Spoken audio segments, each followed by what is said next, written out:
స్థితి అంటే ఆత్మస్థితి. శరీరం గురించి కాస్త పక్కన పెట్టినప్పుడు ఆత్మస్థితి లైన్లోకి వస్తుంది. ఆత్మ అనేది భగవంతుడు. సత్యం, నిత్యం, శాశ్వతమైనది ఆత్మ పదార్థం. ఆత్మకు అనంతమైన శక్తి ఉంది.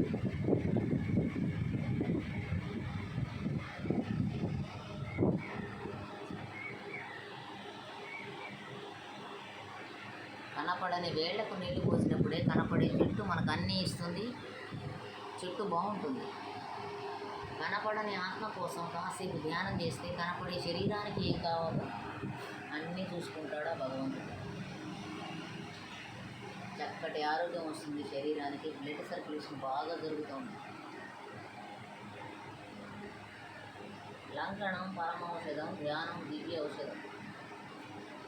ఎప్పుడైతే కళ్ళు మూసుకొని మన శ్వాస మీద ధ్యాస పెడతామో అప్పుడు మనసు మాయమైపోతుంది. మనస్సు చంచలమైంది.